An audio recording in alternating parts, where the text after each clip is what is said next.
They're going to do a lot of good things in this area.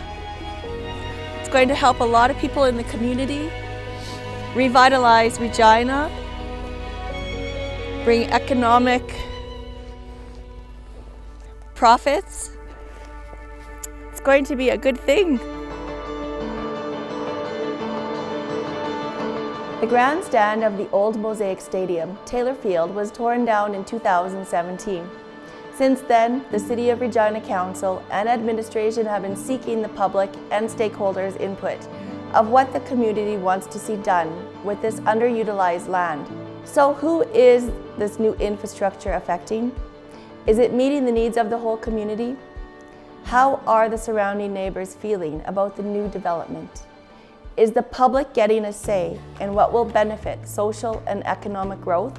I actually grew up in North Central Regina, and I always wanted there to be more community gardens. I know that there have been some developing there recently, but I think that food and food sovereignty and food security is a big issue there, and so I would love to see more community gardens and more low-income housing, and maybe some like multi-purpose facilities that include low-income housing and maybe some small businesses. I like the idea that that you have like lots of different kind of really accessible retail space, for example, where different kinds of businesses and a wide range of businesses come there, and then that's mixed with residences. So I don't know if we can engineer exactly what that space meant to be, but we can create the circumstances for something magical to happen maybe. So, you know, is there the right kind of affordable retail space? Is there the right kind of mix of residences and services so that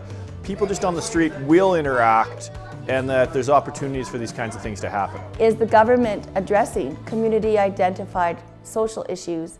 And is the new development accessible to all citizens? I think that having that central location right there, the most important thing to do would be to have some sort of walkable space with diversity of participation from all levels. So whether it's apartment buildings for low income and high income and condominiums, but also growing your own food and having recreational things that can all be done by walking, as I anticipate the cost of travel to be increasing over the next 50 years. So any transportation will be more and more hard, and it would be better if we could have more local availability for farmers markets, for food, for shopping, for togetherness there. So I think the best benefit would be to have a mixture of a whole bunch of different housing and facilities, recreation, things that people can use year-round, and grocery store would be good too as well for the people in the area.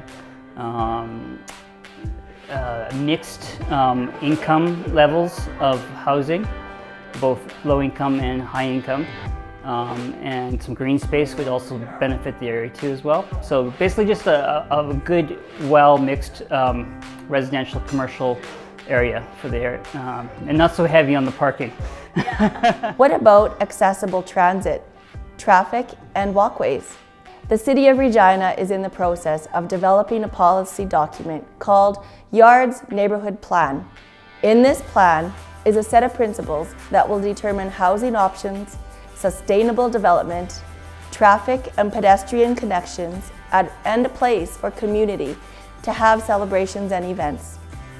After the vision and principles are implemented through a concept plan and legal zoning codes approved, administration will develop the vision and bring the plan forward. The Rail Yard Renewal Project is a great example of how communities can leverage their existing infrastructure to create new spaces that meet the people's needs. The funding is coming from both provincial and federal governments, as well as the City of Regina and the Federation of Canadian Municipalities. $33.6 million in joint funding for the Regina Revitalization Initiative and Railway Renewal Project. The funding will include cleaning up the site, installing utility infrastructure, and development. There are 3 phases to the Regina Revitalization Initiative.